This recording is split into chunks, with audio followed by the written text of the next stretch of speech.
Merci beaucoup et je remercie vraiment la Sphère Jeune de m'avoir posé cette question, pas évidente, de m'avoir permis d'être là avec vous aujourd'hui. C'est un vrai honneur. On va traiter la coagulopathie en réanimation. Donc, de fait, je ne vais pas traiter, je vous le dis d'emblée, tout ce qui se passe au bloc opératoire, tout ce qui est périopératoire, obstétrical. Vous l'oubliez, je ne le traiterai pas ici. On parle vraiment de la réanimation. Donc, je transfuse ou pas. Avant de discuter... Hop.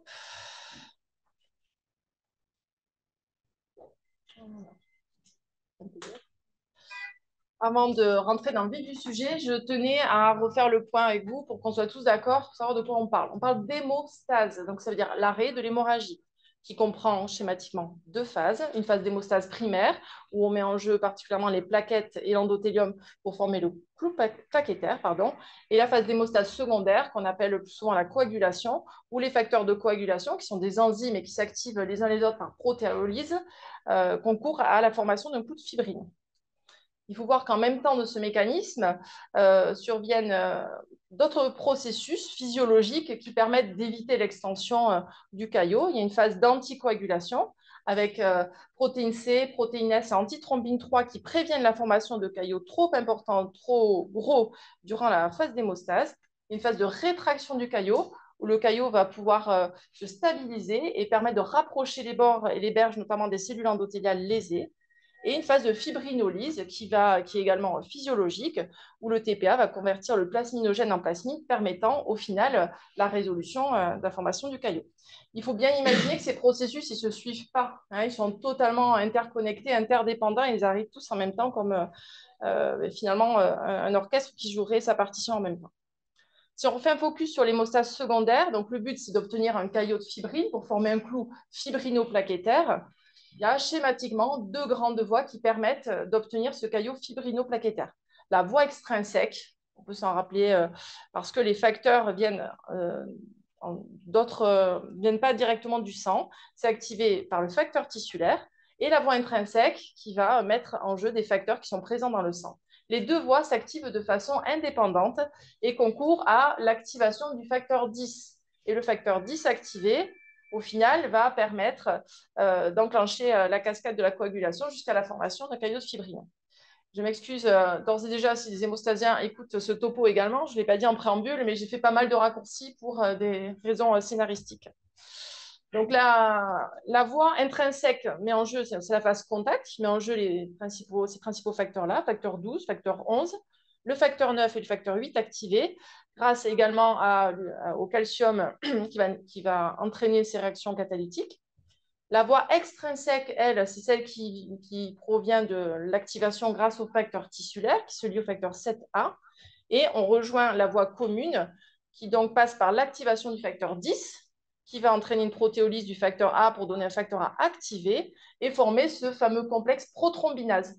Prothrombinase, donc c'est l'enzyme qui va cliver la prothrombine en thrombine.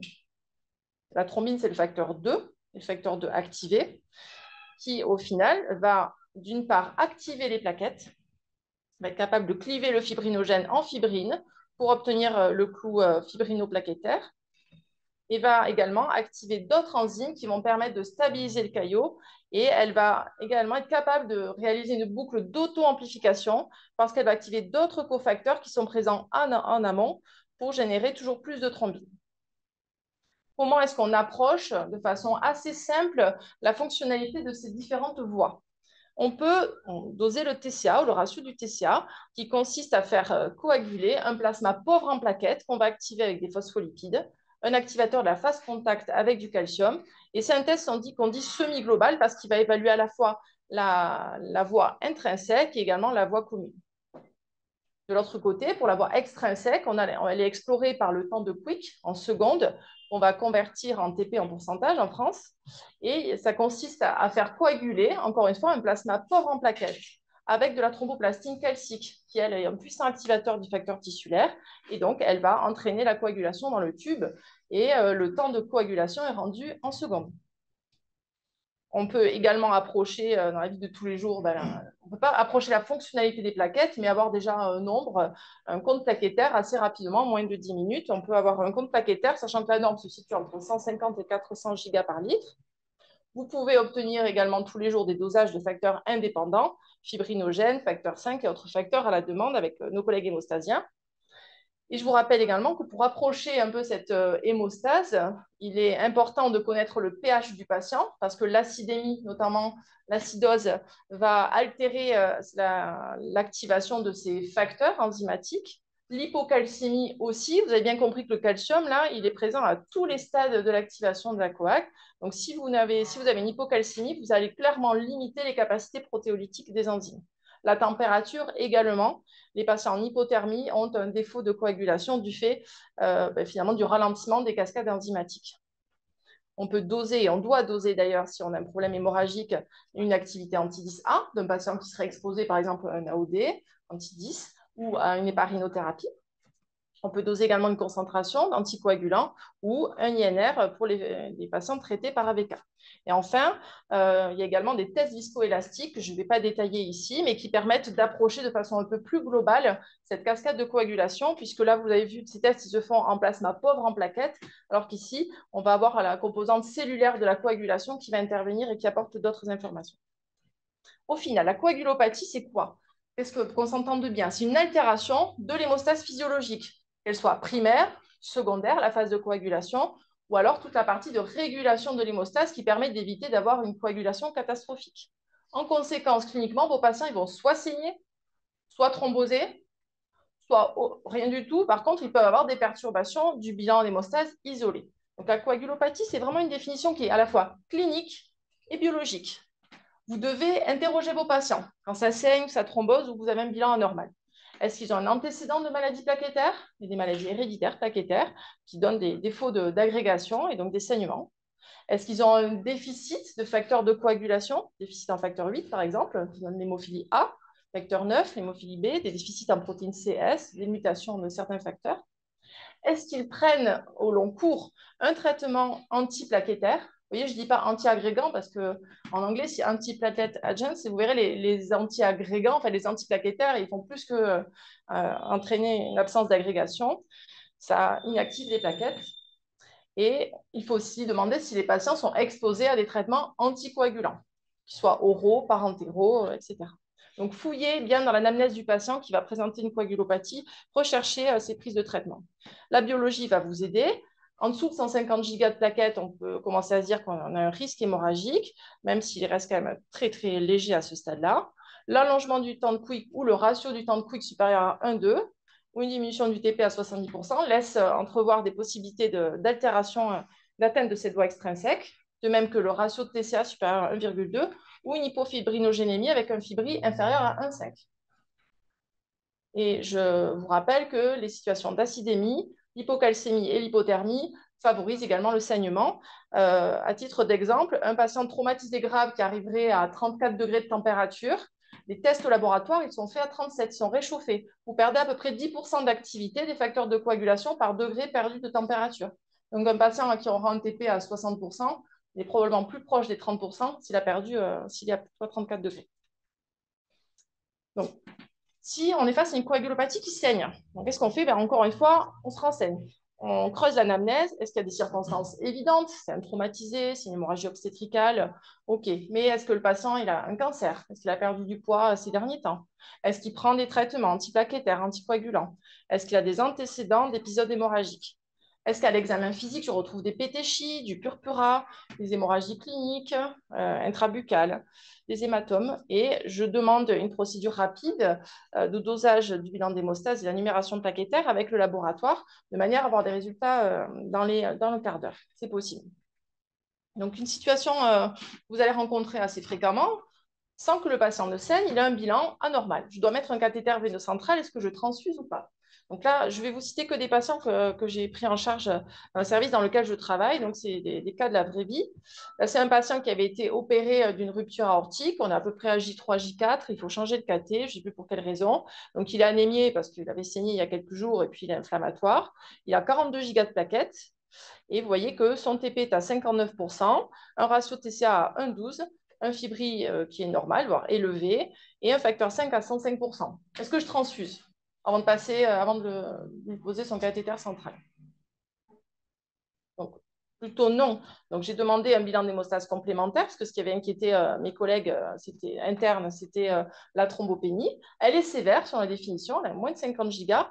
Et pour autant, on voit qu'on a quand même d'autres désordres hémostatiques qu'on peut facilement corriger parce que vous voyez que le facteur 5 étant normal, on peut penser qu'il y a une carence en vitamine K. Okay, donc, on va corriger la carence en vitamine K et jusqu'à 20 gigas de plaquettes. Si on n'a pas d'autres facteurs favorisant le saignement, on peut se permettre de poser le cathéter central sans aller passer les plaquettes. Ça saigne, c'est un traumatisé grave qui arrive. Ici, c'est un jeune homme de 17 ans qui avait été victime d'un AVP 2 roues avec un trauma de grade A, thoraco-abdominal d'emblée, qui avait même présenté un arrêt cardiaque extra-hospitalier de moins de 5 minutes à la faveur d'un pneumothorax compressif. Il avait une thoracostomie en pré-hospitalier et on a la première bio quand il arrive au trauma center de niveau 1 avec un patient qui cliniquement saigne dans la sonde d'intubation à 6,8 de pH, l'éthymotherme à 34. Et vous voyez sa première biologie qui met en évidence un TP très abaissé, 19%, un ratio de TCA qui est allongé à plus de 4, une hypofibrinogénémie, 0,5 g par litre, avec des produits, des dédimères élevés et des plaquettes qui sont à la limite, mais qui commencent à montrer une thrombopénie. Donc, on est face à un cas de coagulopathie traumatique, ce qui est le plus classique, voire même déjà presque de CIVD. La coagulopathie traumatique, elle a des mécanismes physiopathologiques particuliers.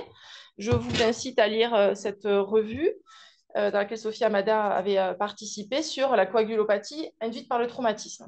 Et la revue décrit très bien les différents stades de coagulopathie. Celle qui nous intéresse, c'est la phase précoce, où vous allez avoir une mise en jeu de l'endothélium, du facteur tissulaire, et surtout un phénotype qui est très fibrinolytique à la phase initiale, avec de fait une fibrinolyse, et donc des taux de fibrinogène assez bas.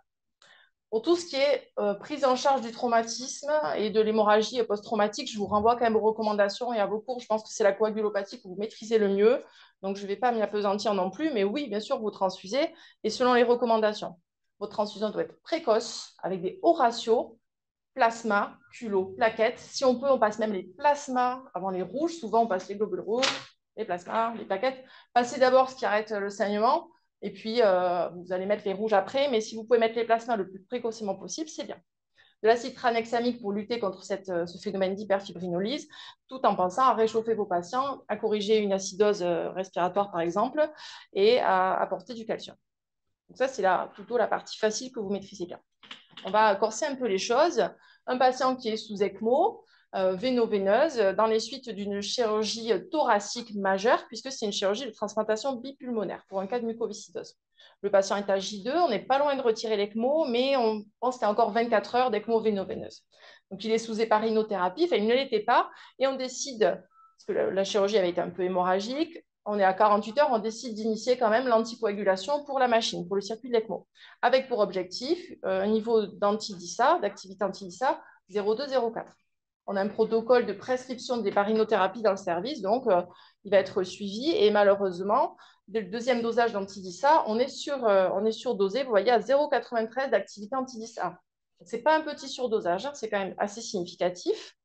Donc, et ce patient va présenter dans les 24 heures qui suivent une instabilité hémodynamique qu'on va rattacher d'une part à une anémie aiguë et aussi à une tamponnade, puisque vous voyez qu'on a une compression des cavités gauches en lien avec un saignement dans la plèvre et même dans la paroi thoracique où il y a eu la thoracotomie. Je transfuse ou pas? Avant de transfuser, je réfléchis. D'une part, j'arrête l'héparine en urgence. L'ECMO peut tourner à bon débit sans héparine, ce n'est pas un souci. J'appelle le labo et je demande une procédure urgente pour avoir un rendu d'un bilan d'hémostase complet. Je demande aussi un hémogramme pour avoir au moins les plaquettes, bien sûr l'hémoglobine, mais je passe la transfusion de globules rouges, ce n'est pas la question, on parle vraiment d'hémostase. Donc là, voilà le bilan qui sort, un TP à 64%, donc un petit peu abaissé, mais pas catastrophique. Un ratio de TCA qui est bien élevé, c'est normal, c'est l'imprégnation en héparine. Et un fibrinogène, vous voyez, qui est encore assez élevé, 3,3. Donc, dans ce cas-là, ben, c'est simple, on va suivre les recommandations. Et vous avez la chance, là, il y a quelques mois, enfin en avril, sont sorties les nouvelles RFE sur la gestion de l'anticoagulation dans un contexte d'urgence. Et dans cette RFE, SPHAR, GIHP et SFMU, vous allez tout retrouver, toutes les situations d'anticoagulation par voie orale, par entérale, et des algorithmes qui sont très simples selon que l'hémorragie, elle est grave ou pas grave, qu'elle nécessite une intervention ou pas. Donc là, c'est simple, il va falloir faire quelque chose. On est face à une hémorragie grave, sous héparine curative et même largement curative avec un surdosage. et qui va nécessiter une chirurgie d'hémostase urgente. Donc, les algorithmes se présentent comme ça. Donc, on a bien une hémorragie sous HNF curative qui est grave. Ce n'est pas une hémorragie intracrânienne, mais on est presque dans un choc hémorragique. Cliniquement, on va dire que c'était le choc lié à la tamponade péricardique et pleurale qui était prédominant plus que l'hémorragie. Et donc, on va réverser l'activité anti-10A. On va essayer de neutraliser l'héparine par du sulfate de protamine. Donc, selon que vous ayez une administration en bolus ou sous-cutanée ou IV continu, donc là, on est en IV continu, on dit qu'on réverse à peu près une unité 1 pour 1. 1 mg de protamine pour 100 unités d'héparine. Okay, et sur les doses des 2 à 3 dernières heures. Donc, pour un patient qui a eu 2000 unités heure sur les 2 dernières heures, il faut réverser pour 4000 unités. Attention à la protamine, c'est des effets qui sont quand même assez peu connus des anesthésistes réanimateurs, c'est important que vous le sachiez. Donc, c'est bien parce que la protamine, elle sert à quoi? En fait, elle entraîne une neutralisation de l'héparine parce qu'elle dissocie la T3 de l'héparine. C'est le mécanisme de fonctionnement de l'héparine. Elle se fixe sur la T3 et elle va activer. Donc, la protamine sert à dissocier ce complexe. Donc, ça, c'est bien, c'est ce qu'on veut, ça neutralise l'activité. Par contre, elle va inhiber les facteurs de coagulation, elle va augmenter la fibrinolyse, elle va réduire la fermeté du caillot et elle va également réduire les fonctions plaquettaires. Ce que je veux dire derrière ça, c'est que c'est bien quand on a besoin urgemment de neutraliser l'activité de l'héparine. Là, la question ne se pose pas. 0,9 d'antidissa, thoracodémostase, OK. Mais des fois, et c'est ce qui est mis dans le tableau d'ailleurs, on ne réverse pas une activité inférieure à 0,2. Ou bien, j'ai eu le cas également la semaine dernière, patient qui arrive sous HBPM, sous INOEP curatif, une EP qui date de moins de 30 jours, et c'est une hémorragie digestive. Pour le temps qu'on réfléchisse à ce qu'on fait, il y avait déjà l'endoscope dans l'estomac de la patiente et l'ulcère était clippé, ça ne saignait plus. On n'a pas réversé avec la protamine, d'accord? Donc, vous devez réfléchir, mais pensez quand même aux effets latéraux de la protamine. Ce n'est pas que une neutralisation de l'héparine, ça a des effets collatéraux et c'est pour ça qu'on parle de rebond hémorragique après administration de protamine. Okay, alors, ce que je vous disais tout à l'heure, hémorragie sous anticoagulant, je vous conseille de lire la RFE. Je voulais tout mettre des QR codes partout, j'en ai mis qu'un ici. Donc, vous vous référez aux algorithmes. Donc, j'ai eu la chance d'y participer et on traite les AVK, le dabigatran, les anti-10A, HBPM, HNF. Et selon l'urgence de la situation, la RFE fait quasiment 80 pages. Vous aurez l'argumentaire. Si un jour vous devez faire un topo, prenez une partie, lisez l'argumentaire, c'est très détaillé. Et vous avez des algorithmes qui vous permettent de vous guider aussi. Donc là, on est toujours sur une coagulopathie slash thrombopathie. J'ai mis sous ECMO. On n'est plus sur le même cas de figure. Là, c'est une patiente de 54 ans, SDR agrippale, qui a J6 d'une ECMO véno-veineuse. Et puis à J6, elle commence à saigner, une épistaxie, une hématurie, des saignements au point de ponction des canules. Et c'est une patiente qui va être transfusée d'1 kg par jour. Et on a quand même arrêté l'héparine depuis 48 heures, parce que l'ECMO tourne à bon débit. Pourquoi est-ce qu'elle saigne? On avait donc la coagulopathie médicamenteuse de l'héparine, mais on s'en est affranchi puisque ça fait 2 jours qu'on a arrêté l'héparine. Donc, ce qu'on sait déjà, et je vous conseille aussi la lecture de ce papier de l'équipe de Sophie Suzanne, coucou les Lillois, la thrombopénie, elle apparaît précocement une fois qu'on met en œuvre l'ECMO, qu'elle soit véno-veineuse ou véno-artérielle, parce que déjà, il y a du matériel, les plaquettes vont s'adhérer, vont agréger dans le matériel, dans la membrane, et tous les patients ne sont pas sous agents antiplaquettaires. Donc déjà, au bout de quelques heures, et ça se poursuit pendant plusieurs jours, on a une réduction progressive du compte plaquettaire. Et qu'est-ce qui se passe quand on regarde les glycoprotéines à la surface des plaquettes? Parce que, si vous voulez, c'est comme si les plaquettes avaient des cheveux et que grâce à leurs cheveux, elles interagissaient avec d'autres cheveux, d'autres plaquettes. Ben, l'ECMO, la turbine, plus vous allez monter le débit d'ECMO, et ça, l'équipe de Sophie Suzanne l'a très bien montré, plus vous allez lui arracher les cheveux à la plaquette et à la fin, ben, elle est chauve et elle est plus capable d'interagir avec les autres plaquettes aux alentours. Et on retrouve les glycoprotéines qui ont été clivées, on les retrouve en augmentation progressive dans le sang circulant. Donc, on a une vraie thrombopathie qui est liée au shading, au clivage des glycoprotéines à la surface de la plaquette, qui fait qu'on altère les fonctions d'hémostase lorsqu'elles sont nécessaires. Et bien, chez cette patiente, on avait bien une activité anti-DISA inférieure à 0,1. On avait bien un bilan d'hémostase, on n'avait pas de carence en vitamine K, un TP qui était bien, un TCA qui était normal, et un fibrinogène à 4 grammes. Et malgré un compte plaquettaire qui était certes un peu diminué, mais qui n'était pas en dessous de 50 gigas, elle saignait. Donc, qu'est-ce qu'on fait? On a demandé à faire des agrégations plaquettaires. On a appelé nos amis hémostasiens. On a discuté de faire des agrègues plaquettaires et on sait que sous ECMO, les plaquettes agrègent moins parce qu'elles ont perdu notamment une partie de leurs récepteurs à leur surface. Donc, qu'est-ce qu'on peut faire? Si ça saigne et que vous êtes affranchi de tous les autres facteurs pro-hémorragiques, on peut demander aux collègues hémostasiens de faire, par exemple, un test d'agrégation plaquettaire. Et ça nous arrive quand même régulièrement. Et si on voit que l'agrégation elle est effondrée et qu'on a un saignement qu'on n'arrive pas à juguler, eh c'est une indication de transfusion plaquettaire. Attention, les plaquettes que vous allez apporter, quand même rapidement, elles vont passer dans la machine et elles vont à nouveau être aussi avoir des récepteurs qui sont clivés. Mais ça peut être une manière d'essayer quand même de passer le cap de l'hémorragie. Coagulopathie septique. Donc 72 ans, une patiente qui était, j'ai mis sa femme, désolée, une patiente qui était rentrée pour une hypodermie, une dermohypodermite bactérienne nécrosante à streptoa. On voit bien l'atteinte cutanée distale et elle a nécessité une prise en charge chirurgicale urgente. Elle était marbrée et aucun stigmate hémorragique ou thrombotique. Le premier bilan biologique montre un TPA baissé, 50%, un ratio TCA 1,3, un fibri qui est aux alentours de 3 grammes et des plaquettes qui sont basses. Alors, je voulais revenir avec vous sur ce processus d'immunothrombose. C'est un terme important à connaître parce que c'est vraiment ce qui se passe dans le sepsis et c'est un mécanisme ancestral qui est largement conservé et qui sert à nous défendre contre les bactériémies notamment ou les irruptions de pathogènes dans le sang. Qu'est-ce qui se passe? Quand on a une bactériémie, par exemple, les plaquettes, au même titre que les autres cellules innées, neutrophiles, monocytes, vont détecter très rapidement l'arrivée des pathogènes.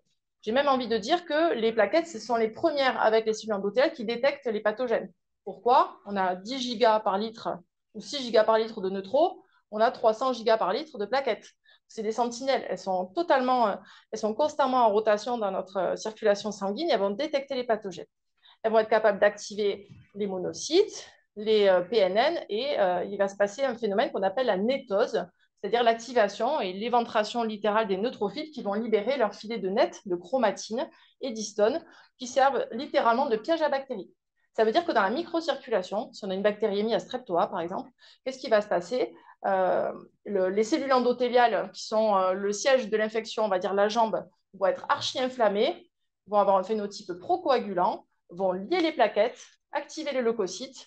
Les leucocytes, ils vont libérer beaucoup de protéases et des produits microbicides pour tuer les bactéries et libérer ces fameux nets qui vont servir de surface pro-agrégante aux plaquettes. C'est ce qui explique la microthrombose en partie dans le choc septique. Et c'est ce qui explique qu'on a une thrombopénie, et tant mieux en fait, elle est témoin de ce mécanisme qui est plutôt favorable pour nous, et on consomme des facteurs de coagulation également au cours de ce mécanisme. Ce n'est pas pour rien que les plaquettes, elles sont dans le score SOFA, hein, vous l'avez remarqué. Donc, elles sont un des éléments essentiels actrices au cours du choc septique. Et on sait quand même que les patients les plus thrombopéniques au cours du choc septique sont ceux qui meurent le plus.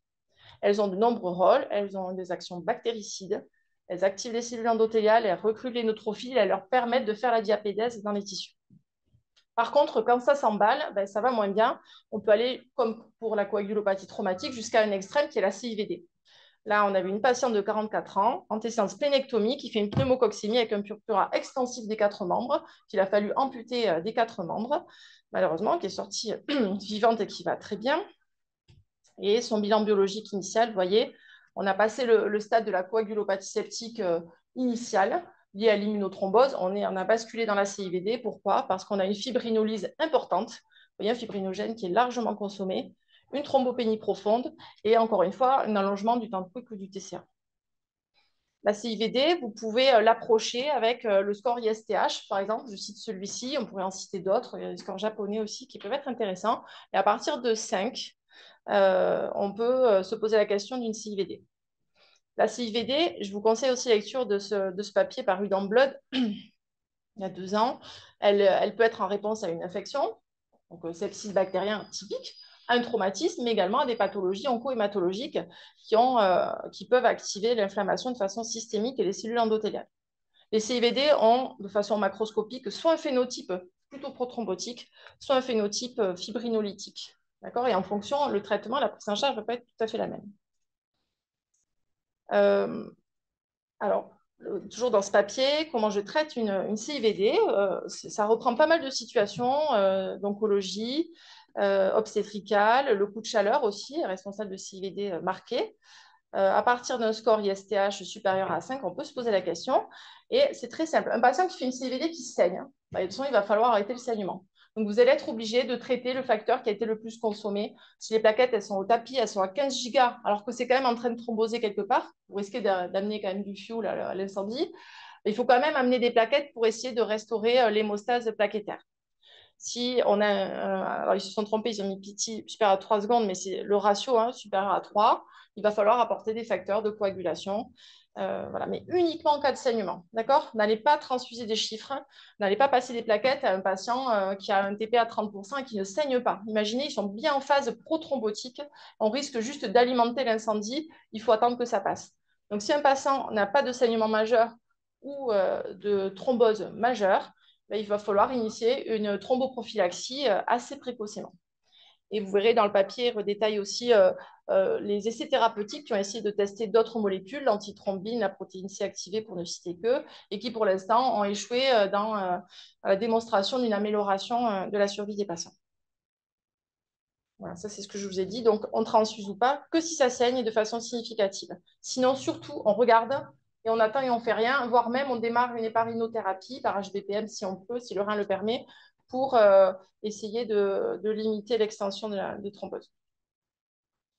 La coagulopathie, je vais en terminer rapidement. La cirrhose, c'est une coagulopathie particulière qui mériterait des heures aussi de discussion. Sachez juste que dans la cirrhose, la balance, elle est à l'équilibre. C'est-à-dire que les cirrhotiques, ils perdent autant de facteurs procoagulants qu'anticoagulants. Donc, même s'ils ont moins de facteurs de deux côtés, moins de plaquettes, ben, globalement, ils sont à l'équilibre. Donc, si ça ne saigne pas, je ne fais rien. Si ça saigne, je discute. Et c'est là que les tests viscoélastiques peuvent avoir, notamment dans l'indication de la transplantation hépatique, un intérêt. Et je vous conseille aussi de lire ce topo de Stéphanie Roulet sur les altérations de l'hémostase chez les cirrhotiques. En tout cas, vous ne pouvez pas vous fier à un bilan standard, TP, TCH chez un cirrhotique, pour prédire l'arrivée d'un saignement et même pour traiter un saignement s'il arrivait. Et je voulais insister sur quelque chose, la thrombopénie chez le cirrhotique, c'est une thrombopénie périphérique, très souvent par hypersplénisme. Donc, si vous voulez corriger une thrombopénie pour faire un geste, je ne vous le conseille pas.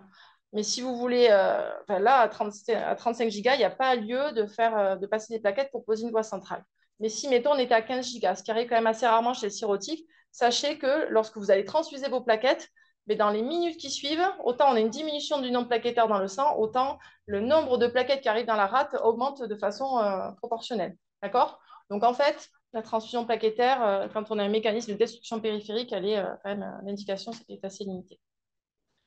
J'en termine avec ça. Un patient qu'on a eu il n'y a pas longtemps, 67 ans, qui rentre pour détresse respiratoire aiguë. C'est une décompensation de BPCO qui est avec une PCR positive à rhinovirus. Tout le bilan est normal en dehors d'une thrombopénie isolée. Qu'est-ce qu'on fait? On a réalisé le bilan étiologique de la thrombopénie, on a creusé l'anamnèse, on a recherché s'il y avait des signes associés, on a fait un myélo. Donc le reste du bilan envoyé normal, un TP normal, ratio TCA normal, plutôt hyperfibrinogénémie. Le myélo ne tranche pas, il est tombé quand même jusqu'à moins de 5 gigas à un moment. Il dit la moelle a l'air bien, on ne peut pas exclure une cause centrale, mais il n'y a pas en tout cas de cellules malignes dans la moelle. On a recontrôlé à plusieurs reprises. Pas d'anémie, pas d'hémolyse, pas d'insuffisance rénale, pas d'argument pour une MAT, mais la dame 13 avait été dosée et les anticorps avaient été recherchés. On est parti plutôt sur un PTI qui a évolué favorablement lorsqu'on a administré des corticoïdes aux patients. Donc vous pouvez avoir un patient qui ne saigne pas, et je vous promets que quand lui, il est arrivé au déchocage, on a dit, oh, il passait les plaquettes pour lui poser la voie centrale. Mais non, thrombopénie isolée, ça ne saigne pas. On fait un éco-guidage, opérateur expérimenté. On ne va pas passer des produits tant qu'on ne sait pas quel est le mécanisme de la thrombopénie. Et ça, c'est pour aussi l'anecdote. On a reçu un patient il n'y a pas longtemps non plus, qui vient pour un ulcère gastro-duodénal perforé avec une chirurgie qui a été assez hémorragique. Dans le bilan, TP normal, un TCA allongé de façon isolée et un fibrinogène qui était normal. Donc, on a enquêté, on a regardé la voie intrinsèque et on tombe sur une hémophilie A, voilà, un facteur 8 qui était abaissé avec des anticorps anti-facteur 8. Voilà. Donc, vous pourrez avoir des situations avec une perturbation isolée, que ce soit une thrombopénie ou un TCA, par exemple, isolément allongé. Il ne faut pas hésiter à discuter avec les hémostasiens pour aller creuser un peu plus loin et pouvoir s'adapter. Parce que là, effectivement, ce patient, il a une prise en charge particulière parce qu'on lui a fait une trachéotomie, il y a eu de nombreux gestes et on ne fait pas ça comme ça avec un hémophile. Donc, en conclusion, est-ce que je transfuse quand je rencontre une coagulopathie en réa? Ça dépend. Surtout, vous oubliez de traiter les chiffres. C'est la pire chose qu'on puisse faire. On traite des patients qui ont une maladie, qui ont des signes cliniques. On ne soigne pas une biologie. Ensuite, si le phénotype il est hémorragique, essayez de comprendre le mécanisme de l'hémorragie pour traiter la cause en urgence. On peut discuter la transfusion selon le mécanisme. Et surtout, et ça c'est un mot c'est quelque chose sur lequel je voulais insister, essayez de prévenir la iatrogénie. Vous allez tous et toutes prescrire en réanimation de l'héparine curative. Si vous prescrivez et que vous avez des posologies trop élevées et que votre patient saigne, eh bien, qu'est-ce qui va se passer? Vous allez basculer de l'autre côté. Vous allez devoir faire une procédure hémostatique urgente, passer les produits de transfusion, et votre patient qui venait de faire l'embolie pulmonaire ou le SCA, ben, vous l'avez dans l'os. 2 jours après, il a l'embolie, et c'est ce qui nous est arrivé il n'y a pas longtemps non plus, l'embolie pulmonaire bilatérale. Qui saigne, thrombose, rappelez-vous-en. Essayez de limiter, vous qui avez la prescription d'héparinothérapie, essayez de limiter la iatrogénie des anticoagulants. Si la coagulopathie a un phénotype plutôt thrombotique, on cherche à comprendre le mécanisme de la thrombose. Le mieux, c'est toujours de traiter la cause. Et on va discuter la transfusion, on l'a vu selon la physiopathe, on ne va pas transfuser un PTI qui a des anticorps antiplaquettes. Et si vous tombez sur un bilan qui est isolément perturbé, encore une fois, on ne traite pas des chiffres, on discute avec nos collègues hémostasiens pour essayer de ne pas méconnaître, par exemple, une hémophilie. Voilà. Et les hémostasiens sont nos amis. Voilà. Je vous remercie.